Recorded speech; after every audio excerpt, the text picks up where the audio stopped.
created a 7-day menu for a 400-bed hospital in the metropolitan area of Sydney. The hospital consists of 150 medical, 100 surgical, 50 oncology, 50 psychiatric, and 50 aged care beds. It operates on a cold-plated cook-chill system. The average length of stay here is 2 days, and 20% of the patients have a Vietnamese, Thai, or Chinese background. The average age here is 75 years. Prior to creating the meal plan, it is necessary to collect the relevant information to determine the parameters that the meal plan needs to adhere to. Cost is a major factor, with hospitals requiring to stick to the budget. The cost must be split up amongst a number of areas, including the cost of labour, paying the staff who create and deliver these meals, the equipment necessary to allow the cook-chill process to occur, with specialised equipment required, as well as the packaging. Knowing the relevant guidelines is also important to make sure that patients are getting adequate nutrition.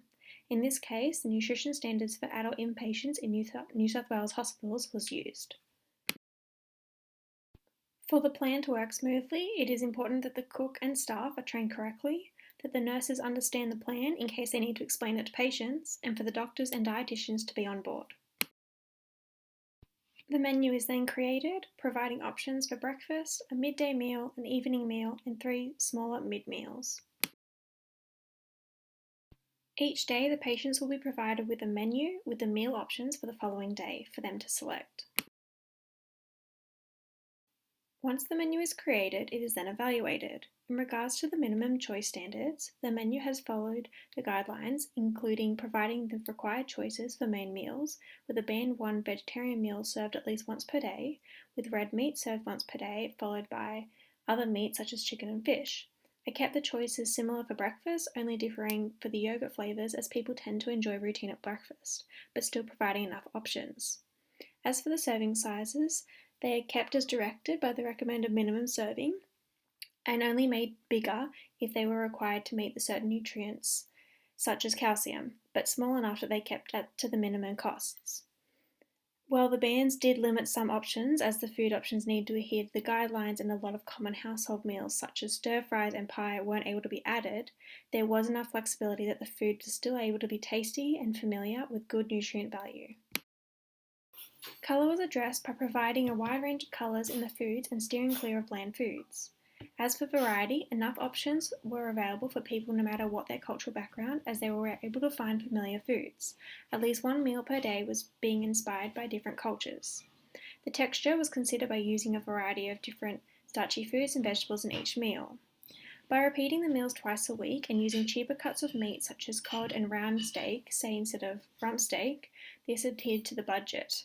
And while there is repetition, it shouldn't be a large issue, as this is not a permanent place, with the average length of stay only being 2 days. As for meal presentation, this was addressed, as stated before, with the use of colour, and also by making sure that patients are able to identify everything on their plate by keeping the meals relatively simple and familiar. In terms of strengths, I believe this menu gives enough options for patients at least once a day to be able to find a meal that they recognise, and all the meals have considered the use of flavours and textures. Adequate nutrition has also been addressed by following the minimum choice standards, serving sizes and bans. When it comes to weaknesses, it may be repetitive for patients who may stay longer than the average length of stay.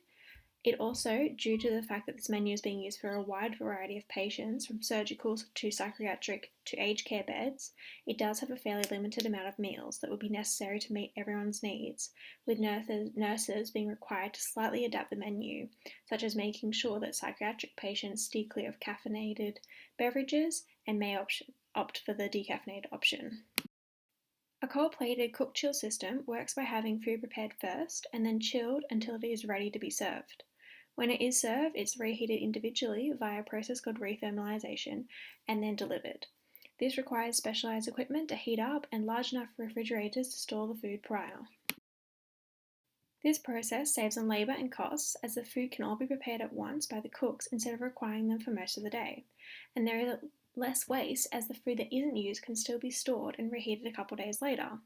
The quality of the food is also always consistent. The problem with this system, however, is the quality of the food is not as good as if it was cooked fresh.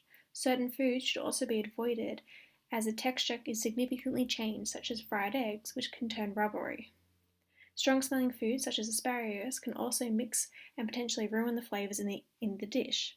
The equipment required is also very expensive and a large amount of storage is necessary. Now, let's say that this menu was provided to a residential aged care facility. Certain changes would need to be made to adhere to the change guidelines, which would be the best practice food and nutrition manual for aged care homes. When using the checklist, there are a number of differences that would need to be addressed. For one, quality of meals would need to be a lot higher, as older adults tend to eat less and tend to be more malnourished. So getting in as much nutrients into meals is important. For the vegetarian meals, all of them would need to be based on protein coming from eggs, tofu, cheese, nuts, or legumes. Meals that were in the original menu, such as the vegetable patty and gravy, would not be suitable. All the soups would also need to be substantial, as it may be the only meal they can consume before they are full. Calcium is another priority in aged care homes to prevent the further progression of osteoporosis, and therefore calcium-rich foods must be offered twice a day. This is only required once in the dessert form in the guidelines for adult inpatients. Focusing on increased energy is also important in preventing further malnutrition. Therefore, focus on high energy foods would be a priority.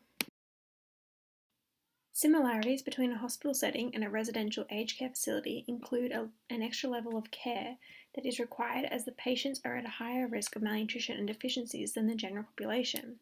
This means attention to detail in the macro and micronutrient content and the vitamin content of foods is very important in both these settings. These settings also tend to lack physical activity, with inpatients, bedridden, and aged care residents with limited muscle mass or energy and motivation. Differences include the fact that there is most probably a larger variety of patients, particularly in age, in hospitals, so catering to all of them in a hospital setting is harder than the more specific age group in aged care facilities. People also live in aged care facilities, so they spend a lot of time there, as the time is indefinite, and for this reason, too much repetition in meals, even week to week, would not be ideal. Physical abilities would also be different, such as the ability to chew due to lack of dentition, or ability to read the menu due to dementia or poor eyesight. There are a number of considerations that would be needed if the menu were to be considered for a paediatric setting. These considerations would be due to the different requirements seen in the ACI standards for paediatric inpatients in New South Wales hospitals. These considerations include choking hazards. As babies are smaller, they may be able to choke on the food. Heat. This would mean that we'd have to make sure that the soups were cool enough for the babies to eat. Iodine and folate. These foods would need to be fortified with iodine and folate, as these are major requirements for pediatric patients. Mercury in fish. We would need to limit the amount of fish so that they don't overconsume mercury. Bite-sized foods, which means cutting up all the foods prior to giving it to them so they are able to eat on it and once again don't choke and don't have trouble eating the food. Also, caffeine would not be suitable, and sugar would need to be limited. As they are children, we want them to consume as much food as possible and they only eat a small amount. So we want this to be filled with adequate nutrition and minerals and vitamins rather than empty calories. If this menu was instead used in a mental health setting and had to adhere to the ACI nutrition standards for consumers of inpatient mental health services, then different considerations would need to be made. Access to caffeine would need to be limited. We'd want to offer decaffeinated options because we want them to remain calm. Other things that may agitate them and make them more hyperactive include high GI, and for this reason we want to make lower GI options. We also want to limit desserts, as sugary foods can make them agitated. We also want to offer food more frequently, as the patients may require more flexibility with disorders such as anorexia nervosa, where we want to encourage them to eat more.